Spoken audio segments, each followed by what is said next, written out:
So hey guys, a couple months ago I saw Star Wars Rise of Skywalker, and I gotta say that it was really okay. It was okay. I probably liked it a lot more than most, and I really enjoyed watching it, but I don't know, I just don't like it as much as Last Jedi.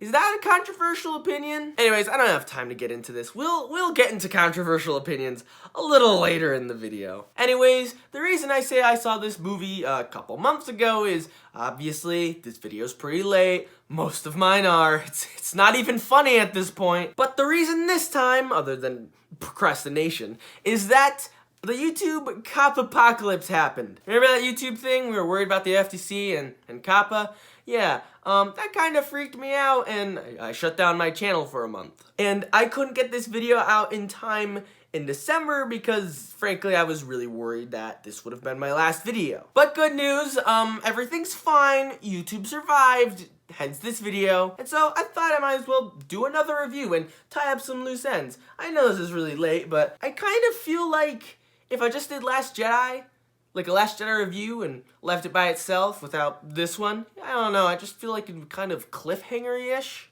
if that's a word. Anyways, though, enough of this intro, we've got to get into the review. If you are new to this channel or haven't seen any of my reviews before, basically what I try to do is, first, I do a non-spoiler review so that you guys who haven't seen it can kind of get a feel for what this movie is and if I liked it or not.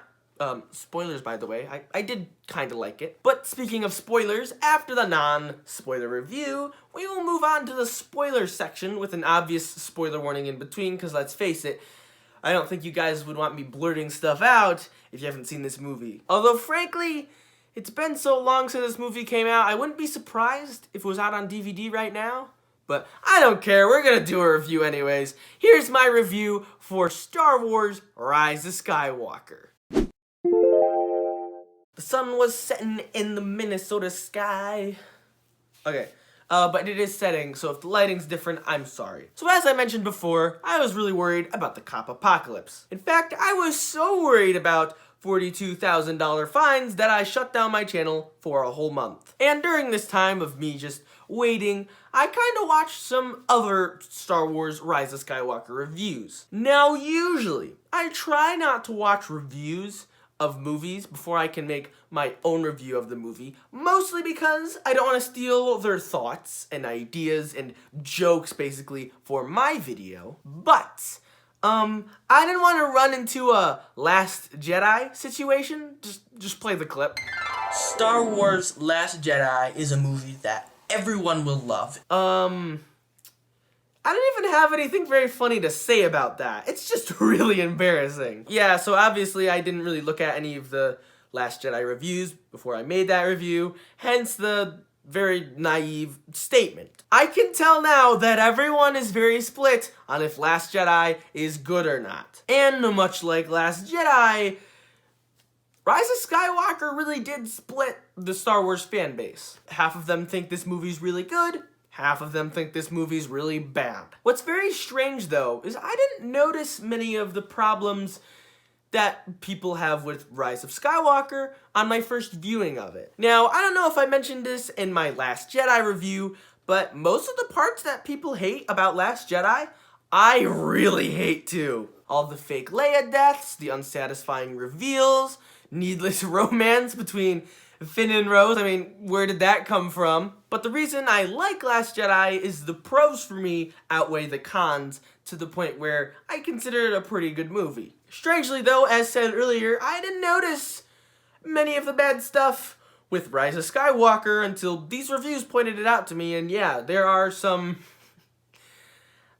serious problems with this movie. But where Last Jedi had some needless plot lines and needless romance, Rise of Skywalker kinda has bad writing and unforeseen plot holes. At least as far as I know, it's unseen. It might be completely obvious and I'm just a mindless consumer. But I know what you're thinking. Did learning about these problems make me like the movie less? Well, personally, a little bit, but not by much. It does make me a little disappointed in J.J. Abrams and Star Wars, but Overall, I still would kind of enjoy it, and if I watched it again, I'd probably have a really good time. Also, I bet you're wondering, what's this bad writing and plot holes I'm talking about? Well, yeah, these are spoilers, so, I can't go into them. Also, I'm not sure if I'll be able to go into all of them in this video, and chances are I don't need to, because so many reviews have gone through it that it's really annoying at this point. Another complaint, though, that I personally do kind of share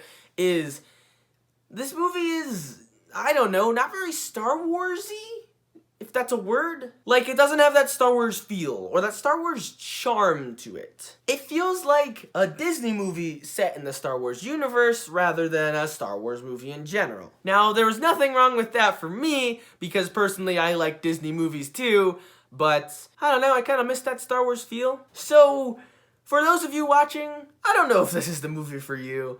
Everyone's divided. I just recommend you check it out because it's worth seeing. If you're very analytical and like mostly nitpicking, or if you're a huge Star Wars fan, you might not like it as much. But if you're just an everyday person who wants to watch a fun Star Wars movie, this might be the movie for you. Overall, I would definitely recommend this movie. In fact, I'd even recommend this movie for the group that probably wouldn't like it, just because it's worth seeing at least once. However, Disney, please don't make any more mainline Star Wars movies. The fan base is so split, and if you made a movie 10 trying to right the wrongs of this movie, I still don't think it would be that well received. Plus, Hollywood just really needs a break from Star Wars. It's just way too much Star Wars for us to handle. Don't get me wrong though, I love Star Wars spin-offs. Mandalorian's an amazing show, Clone Wars is getting some new life again, and if you want to make Star Wars spin-offs,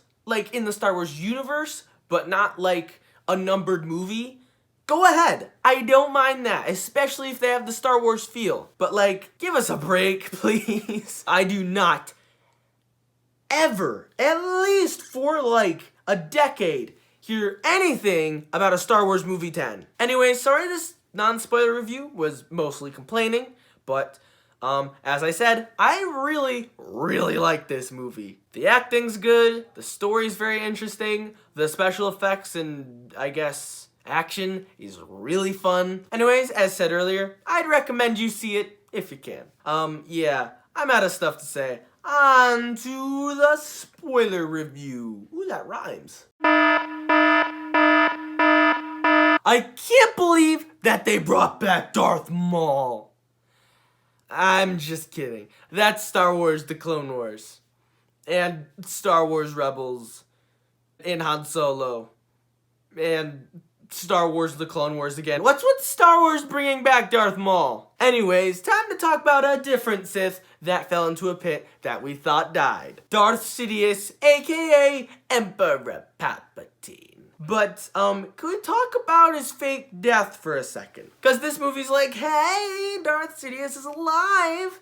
But, that doesn't really make a whole ton of sense. What most people don't remember is, well, yes, Darth Sidious did fall into a pit of a exploding Death Star. He should have lost a lot more than just a finger, that's all I'm saying. But against all odds, Darth Sidious is back with a brand new plan. Just kidding, he built a lot more Death Stars. At least they don't look a whole ton like Death Stars though, so that's kind of a plus. What I do kind of want to talk about is actually a part of the beginning of this movie and part of the end of this movie. In the beginning of this movie, in the opening crawl, it mentions that Darth Sidious sends a message out to the entire galaxy broadcasting that he is back. What's really strange about this opening crawl is that they don't really reference the fact that he sent out a message ever again in this movie. Like, it just kind of gets the plot rolling, and that is never referenced or mentioned again. What many people would nitpick about this movie is why don't they just have the message in the movie? Like, it'd make a lot more sense to see the broadcast happen. To be honest though, I think it's fine that this movie doesn't really start with the Darth Sidious message. And while I do understand that argument, I'd also argue back that movie 3 and 4 start in the middle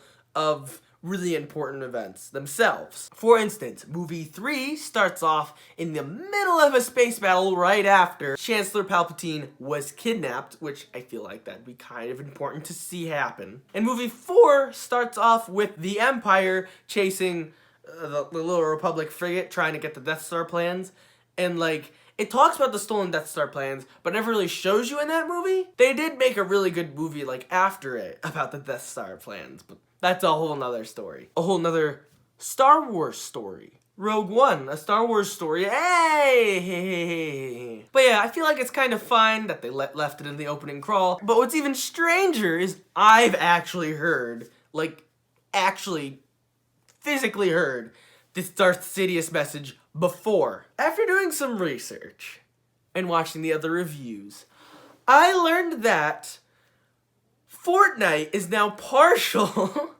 to Star Wars canon. I never thought I'd be ever saying that sentence in my entire life. But in Fortnite, there was an event a couple months ago before the movie came out with showing of a clip from Rise of Skywalker, and at the very end, you hear Darth Sidious say, I don't know, a couple words. It wasn't really incredibly important to me at the time. I was just like, oh, cool. Darth Sidious is back. That's cool. I mean, we saw it and we knew it in the trailers, but whatever. But apparently it's huge for the Star Wars franchise because that's the message that they're referencing in the opening crawl. And yes, I did see that Fortnite event live. I do play Fortnite. I really like Fortnite. Don't judge me. In fact, I like it so much I might make a video on it very soon. We'll see. Anyways, on to other news. Another Emperor Palpatine reveal is, well, he is not the only Palpatine in these movies anymore. Now, one of the main things that Rise of Skywalker does that a lot of people don't like, although I'm completely fine with, is it kind of goes back on the reveals of Last Jedi. And it is revealed that Rey is Palpatine's granddaughter. Bum, bum, bum. My friend Becca from the channel BCCNT correctly guessed this right. But yeah, props to her. Go check out her channel. This is a shout out. She kind of won it. Link in the description. But yeah, Rey is the Palpatine. What the heck? It's not that funny. It's not that far-fetched. But man, was it surprising. Also, apparently, Palpatine is also the creator and father, I guess, of Snoke. So yeah, apparently Palpatine's been behind everything all along, just like the first and second trilogy. And while this Rey as Palpatine is perfectly fine, there is one thing that bugs me about it, but I am getting ahead of myself. As I said, I want to talk about the end of this movie, because the end of this movie is like both really good, because I really enjoyed it, but it's also like really, really funny to make fun of. First off, the ending's a lot like Endgame. So what first happens is, it seems like the Empire has the upper hand with all their ships and the rebels have nothing until Falcon comes through a portal bringing all the Avengers with him. Lando comes in the Millennium Falcon at the end of this one to save everybody with all these ships. The Emperor says, I am all of the Sith, much like I am inevitable. And Rey says, I am all the Jedi, much like I am Iron Man. Anyways, other than the Avengers Endgame thing, what also happens is, there's a climactic battle between Rey and Sidious, basically signifying the battle between dark and light. There is one thing that bugs me about this, kind of.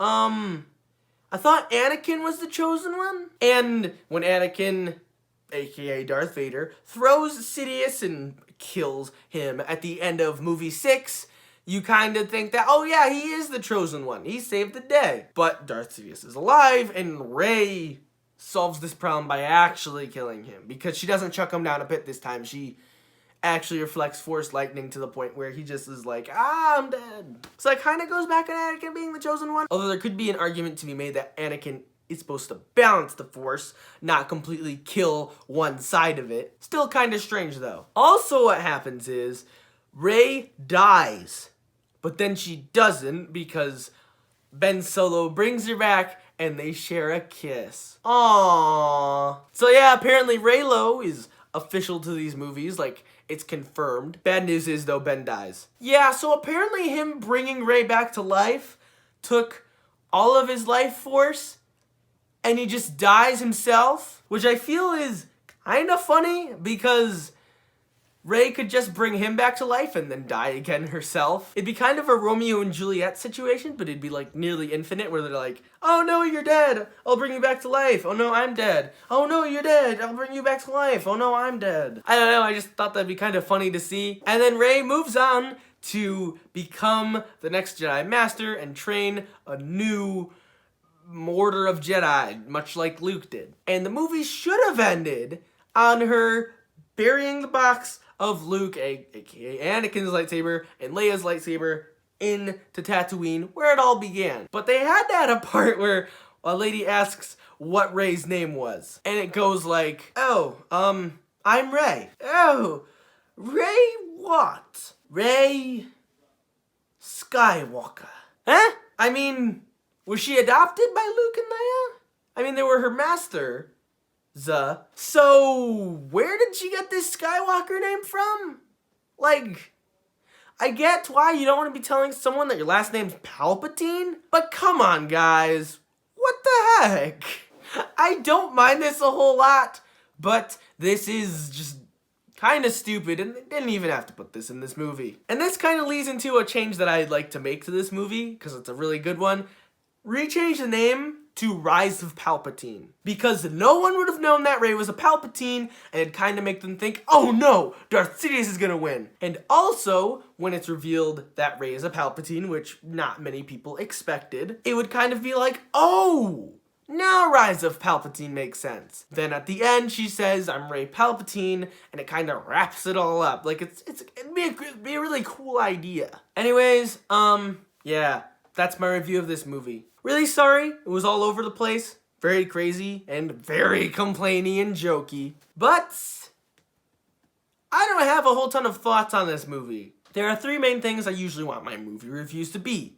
I want them to be me talking about a movie, parts I like, parts I dislike. I want it to be informational, giving basically information about stuff, whether it be Easter eggs or behind the scenes things, I guess, for most movies. And finally, I want reviews to be funny. But I didn't really have many big things to talk about this movie. It didn't really create a lot of emotion in me. I just enjoyed it overall. And I don't have much informational stuff about this movie because, frankly, it's very self-explanatory. If you watch this movie, you probably aren't going to have many questions about anything. Other than maybe the Knights of Ren, but they were barely in this movie, so I don't even know if you remember them. Hopefully you guys enjoyed this review.